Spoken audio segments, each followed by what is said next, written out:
Tu projettes d'acheter un nouvel échographe? Eh bien écoute cette vidéo parce qu'elle est très importante. Sache que sur 7 à 10 ans, l'investissement de ton échographe peut te coûter assez cher si tu n'as pas prévu la chose. L'erreur classique, c'est de comparer et de foncer directement sur l'échographe le moins cher. Réfléchis un petit peu avant de faire ça. Et pose-toi les bonnes questions. Les voici. La première question que tu dois te poser, c'est quel usage tu vas faire de ton échographe dans les 5 à 8 prochaines années. Est-ce que ton attrait pour l'échographie est limité à un examen POCUS et que tu réfères systématiquement ton échographie abdominale? Ou est-ce que tu es déjà performant en échographie abdominale ou tu vas former ton équipe en échographie abdominale ou en échocardiographie? Est-ce que tu projettes dans une dizaine d'années avoir un mini-service de cardio, un mini-service d'imagerie médicale? Eh bien, toutes ces questions-là, en fait, doivent être répondues avant ton investissement. Pourquoi? Parce que le prix de ton échographe va varier en fonction de tout ça. Deuxième question que tu dois te poser avant d'investir dans un échographe, c'est combien de vétérinaires vont s'exercer avec cette machine échographique? Pourquoi? Parce que plus tu augmentes ton volume d'échographie, plus tu augmentes la mémoire de ta machine échographique. Un échographe, c'est comme un ordinateur. Il lui faut à la fois beaucoup de mémoire de stockage pour stocker l'ensemble des examens d'imagerie, mais il lui faut aussi une mémoire vive assez volumineuse pour pouvoir réaliser l'ensemble des différents modes échographiques simultanés.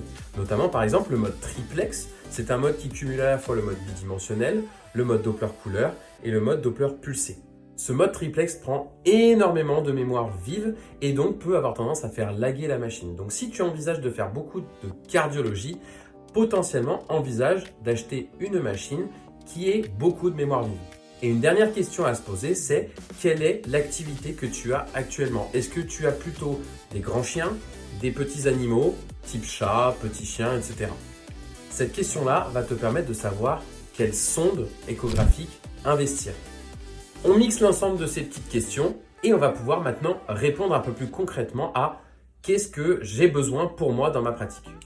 Prenons l'exemple d'un vétérinaire en région rurale par exemple, avec à la fois une activité mixte, donc des grands chiens, des petits chats, qui envisagent de se former simplement à l'abdo.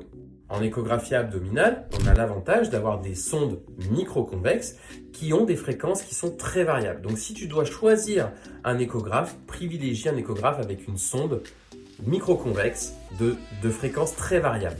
Souvent, c'est les petits numéros qui sont indiqués sur la sonde. Donc privilégie un écart maximal. Généralement, aux alentours de 3-4 MHz pour les grands chiens et aux alentours de 8 à 9 MHz pour les petits animaux. On dira que ça, c'est le minimum à avoir si on veut faire de l'échographie abdominale. Après, la question qui se pose, c'est est-ce que je préfère avoir un échographe fixe ou un échographe portable? Il faut savoir que les échographes portables ont souvent des mémoires vives plus petites, donc on aura des images un peu plus latentes qui vont laguer un petit peu plus qu'un échographe fixe. Pour autant, la praticité est telle que on va pouvoir l'emmener à domicile, par exemple, pour faire des échographies à domicile. Donc ça se réfléchit en amont. Par contre, si tu préfères faire les échographies à la clinique, privilégie potentiellement plutôt un échographe fixe. Attention, quand je parle d'échographe fixe, c'est avec une tour opérateur, mais il est bien évidemment mobile dans la clinique. Tu veux faire des beaux examens d'imagerie médicale, privilégie donc plutôt un échographe fixe qui te donnera des images de meilleure qualité.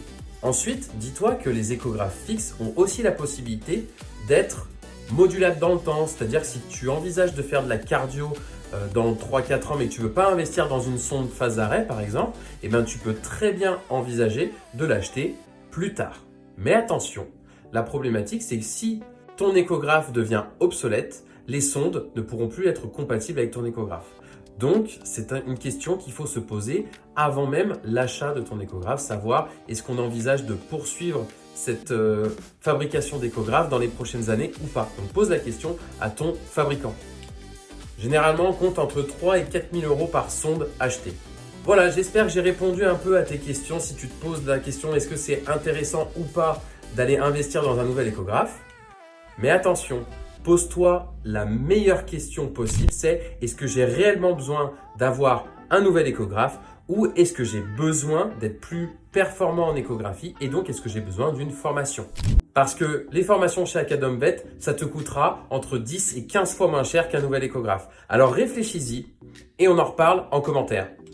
N'hésite pas à liker notre page et je te dis à très vite pour la prochaine vidéo. Salut!